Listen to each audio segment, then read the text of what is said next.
ახალმა მინისტრმა კაბინეტების დაკავება დაიწყეს. სოზარ სუბარმა პირველი სამუშაო დღე სასჯელ აღსრულების მინისტრის რანგში კაბინეტში პრეზიდენტის სურათით ჩამოხსნით დაიწყო.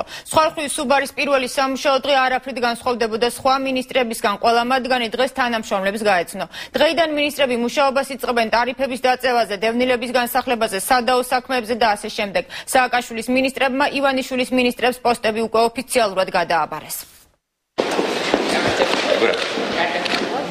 ირაკლი ღარიბაშვილმა შინაგან საქმეთა მინისტრის პოსტი დღეს ოფიციალურად ეკა ზღულაძისგან გადაიბარა და ჟურნალისტებთან პირველ გეგმებზეც ისაუბრა. შეიქმნება ახალი სტრუქტურული ერთეულები, ეს იქნება სახელმწიფო უსაფრთხოების დეპარტამენტი და იქნება ძალიან მძლავრი ანტიკორუფციული სააგენტო. რაც შეეხება სოდის დეპარტამენტს, ანალოგიურად გაუქმდება სოდის დეპარტამენტი, მის ფუნქციებს შეითავსებს ძირითად კრიმინალურ პოლიციის დეპარტამენტი. მისთვის მთავარი მიზანია დღესდღეობით ზამთარი გადავიტანოთ, განათებული და გავზრუნველებული იყოს საქართველოს. დღეიდან ქვეყნის განათებაზე კახა კალაძემ უნდა იზრუნოს, ყოფილ ფეხბურთელს უკვე პრიორიტეტებიც განსაზღვრული აქვს. მოლაპარაკებების შეთანხმების ნიადაგზე ჩვენ გავარკვევთ, რამდენად არის შესაძლებელი და რამდენით არის შესაძლებელი ფასების დაწევა. საგარეო უწყებაში ძველი და ახალი ხელისუფლებების პრიორიტეტები ერთმანეთს დაემთხვა. დღეს მაია ფანჯიკიძე სამინისტროში უკვე მინისტრის რანგში მივიდა. საქართველოს საგარეო პრიორიტეტები არ იცვლება და ეს იქნება ისევ ევროკავშირში და ევროატლანტიკურ სტრუქტურებში ინტეგრაცია. ძალიან მიხარია, რომ პრიორიტეტები იგივე რჩება, ეს არის ევროპის კავშირი, ნატო,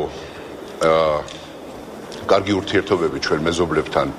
რეგიონული განვითარებისა და ინფრასტრუქტურის ახალი მინისტრისთვის ნომერ პირველი პრიორიტეტი დაწყებული მნიშვნელოვანი პროექტების გაგრძელება და ინფრასტრუქტურის რეაბილიტაცია.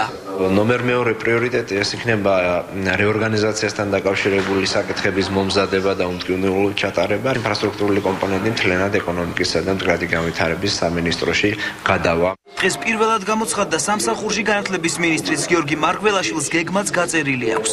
პირველი რიგის გეგმა არის ზოგადი სისტემის დეპოლიტიზაცია, მეტი ხარისხის შეტანა, მეტი დაფინანსების შეტანა.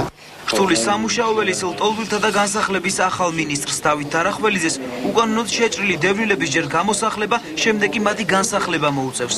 თვითნებურად იკრებენ იმ ფართებს, რომელიც ამ დროს მეორე კატეგორია დევნილებს, რომლებიც ელოდებოდნენ ამქრის მანძილზე პატიოსნად, ეს ფართები ეკუთვნით.